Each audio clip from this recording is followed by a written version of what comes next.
Guys, I'm not even going to try to do something clever because I can't think of anything. Not that anything I've done in the past has been clever, but I just really like this book and I want to talk about it. So, title, screen card thingy.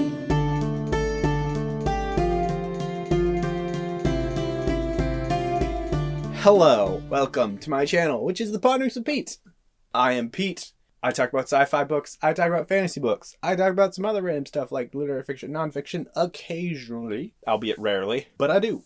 If you like this video, please give it a like. If you want to see more stuff like this for some odd reason, go ahead and hit that subscribe button down below and go ahead and hit the bell notification as well, because it does help a little bit to, get my videos to you when they happen. Without further ado, I'm just going to get right into it because I like this book a lot. This is Jonathan Strange and Mr. Norrell by Susanna Clarke. Whew, I really like this book. I'm going to start out with a brief, a non-spoiler section and then go into spoilers as well. So I'm going to split this up. Timestamps down below. It's going to be in the chapters, whatever, all that jazz. Why did I like this book? It's not a simple question. I wish it was. This book is one of my top 10 books, for sure. I don't know what else would be on there, but this book would be, definitely. This book just has a vibe that really resonates with me. It's interesting because the style of writing in this book is very evocative. It paints this kind of dreary picture of the world to begin with, even throughout the book, honestly.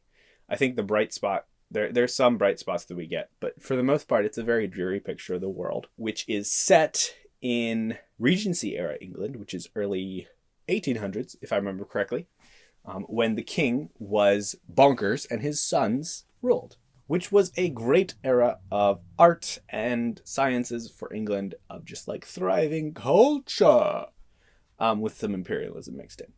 The style of writing that is there harkens back to that era and paints it very, very well. Noblemen were there, and they were there to study and learn and be better noblemen. The servants were there, but unless they were important, they weren't acknowledged, as was with the time. So that kind of sets the bar for things. We have Jonathan Strange and Mr. Norrell are two main characters, but there's a host of other vibrant characters throughout this book that are awesome, including a man that has thistledown hair, Stephen Black, who is indeed exactly what his name says, which is really weird. We have the wife of Jonathan Strange, Arabella, who is an absolute gem. And essentially all of their story, and who can forget the lovable John Segundus, who recognizes his shortcomings as a gentleman magician and is just overall very, very nice. What story does this book tell? It tells of the reemergence of magic in England, in this alternative history where magic is very much real and very much an integral part of England's history. Of the rest of the world, we hear basically nothing outside of a brief stint in two other countries throughout the book, both of which are definitely memorable and beautiful. But at the same time, the primary focus of the book is England and the magic in England. If we do to get a sequel, I think that's one of my hopes, is that we go outside of England and we see the history of magic in other countries. I think a history of magic in America would be very interesting. So, what is the writing like? I think I was talking about that for a second and then I went off on a huge tangent about what the book was about, which doesn't seem like a huge tangent. It seems like a good focus. But the writing style, shall we?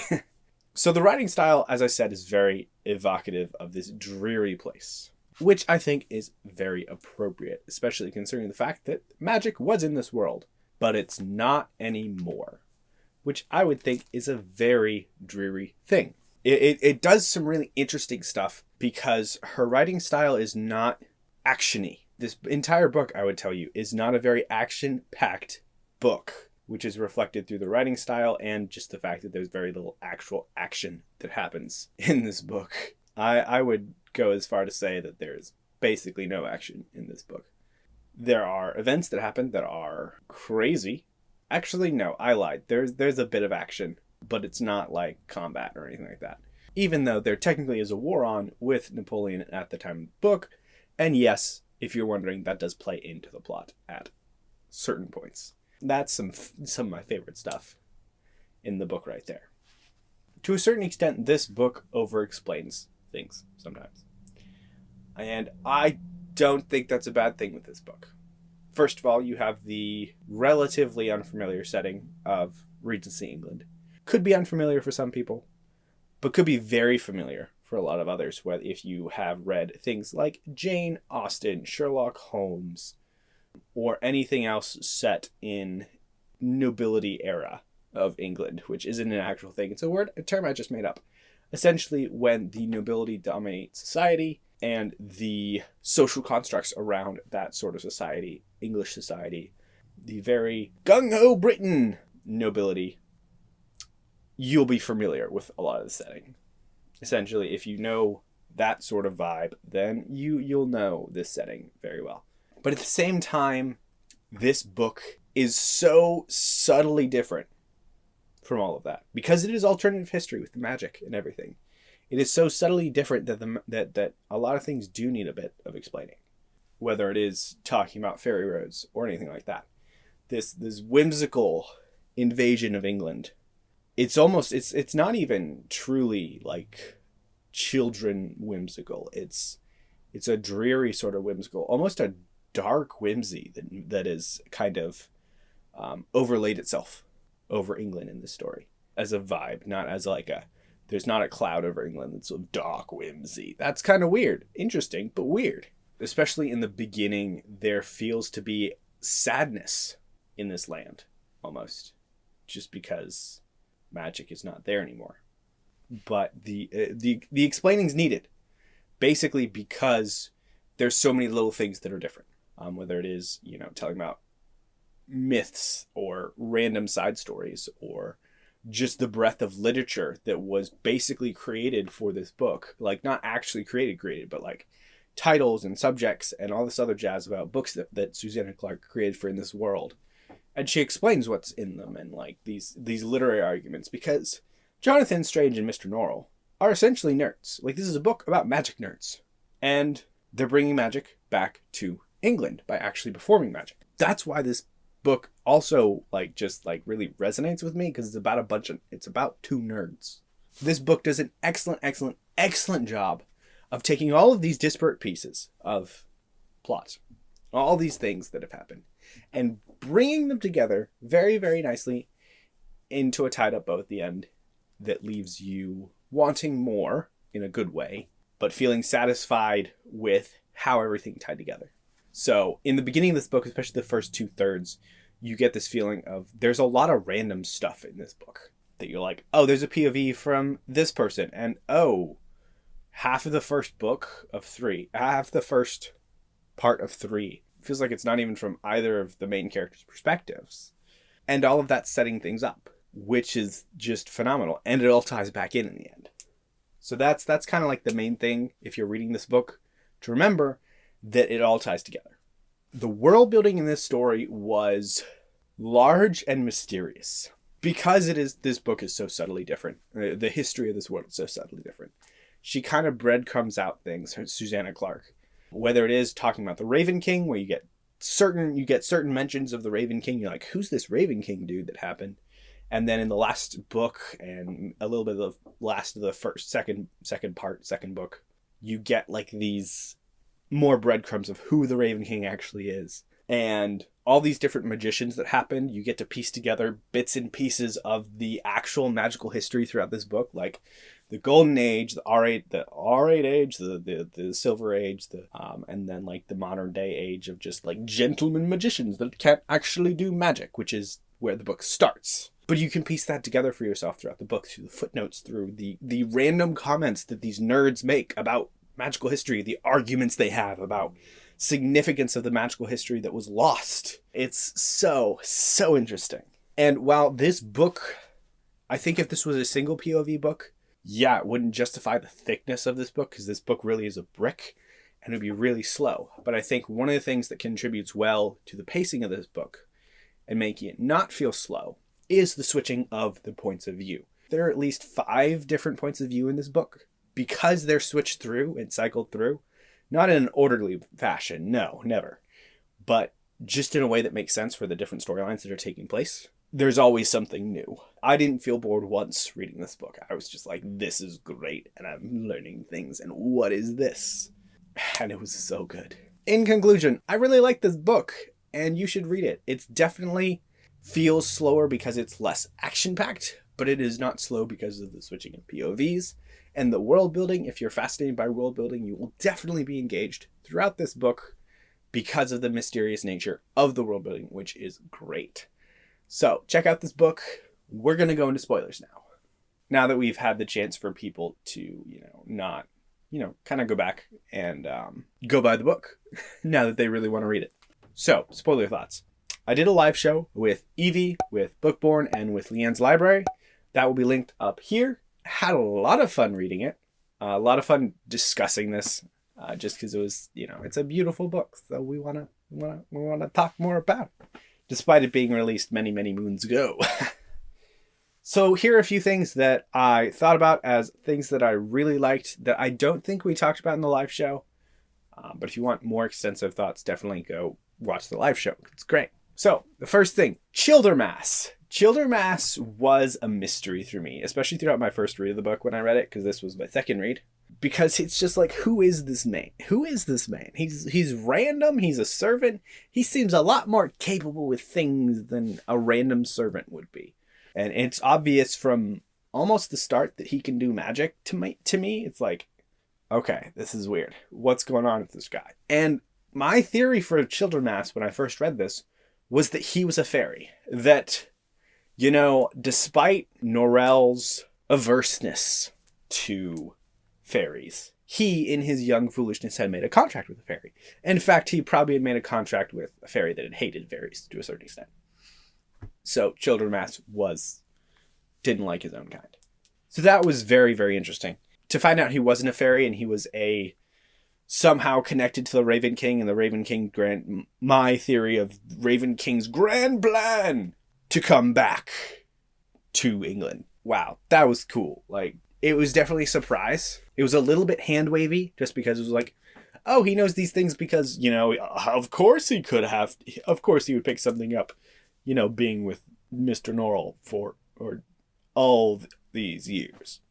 I mean, it makes sense, but it felt a little bit hand-wavy to me the first time I read it. I feel like Childermass had a unseen story that was going on the entire time that we saw only a little bit of, especially with Vinunculus and just him trying to figure out if he's the book or what, figuring out where the book is. I do kind of hope we get flashbacks to some of that time period in the next book if Susanna Clarke ever writes it, because that was a big, plot thread that she left open, which is great, but sad. I know her heart health has been suffering a little bit in the past few years, which has prevented her from writing Jonathan Strange 2, which is sad, but it's, it's fine. I hope she gets better because she is an amazing writer. And I hope that holds up when I read her other works as well. Peter Nessie this month, maybe. Other things. I really, really, really loved the nerdiness, specifically of Jonathan Strange, because I feel like I related to his nerdiness a lot more. Just I'm going to accidentally ignore everybody around me, including my wife, for hours on end studying magic.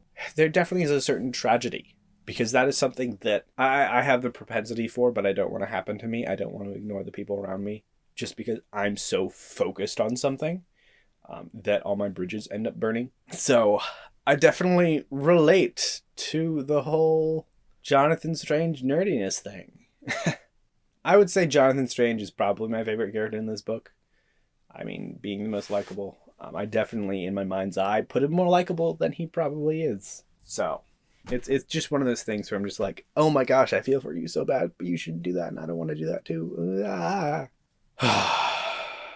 Another thing I really liked was all the Raven King lore. Just all the lore, all the footnotes was masterfully done. Discovering this world is probably one of the funnest things that I've done in a book for a while in terms of world building. There's just so much. Okay, I sort of know how history went, but how are they going to change it? How did it change beforehand, and how will it change as, say, Napoleon is defeated with magic, with those ships made of rain, or with the land just kind of moving randomly. And, the magic in in the war was brilliant, and I think it was something that was well built up because we like barely saw magic in the first place in the first part and a half, and then she kind of pulls out the stops of the war and just like, all right, I'm gonna give you all the magic you want. You want magic? Here's the magic. And it was great to see the magic. Just the way that she handled the softness of the magic was so good. I really liked it because she invoked a really good sense of wonder with the magic, whether it was holding it back so that we barely saw some and we only saw one or two things of magic, and then just overwhelming us with like, hey, look what this can do. It was beautiful. Hats off. And going back to like all the Raven King lore, I believe he was based off of some mythologies, but he wasn't wholly original, but he wasn't wholly completely created. I love how she led us to the end, just with the lore, because she foreshadowed the Raven King from the very beginning. The characters barely talk about the Raven King until like the very end of the second book, where that's where it all comes to a head of like Strange and Norrell just being like, no, I like him. No, I hate him. Oh, you're wrong. That happens very briefly. But a lot of the Raven King just information we get is mostly from footnotes. And that kind of partly leads me to the whole like, oh, this is all the part of the Raven King's plan to come back. Because I really think the Thistledown Man kind of just like either took over after the Raven King was gone, or he helped kick, the Raven King and most of the rest of Fairy out of England. But we sadly do not get that history because no one would tell us. And that is the tragedy. I just think it was very beautifully set up. So that's kind of like the things that I want to talk about real quick. And, let me know what you guys thought about the book. If you didn't like the book, talk to me down in the comments. Because, I'm always curious to know about people who didn't like the book.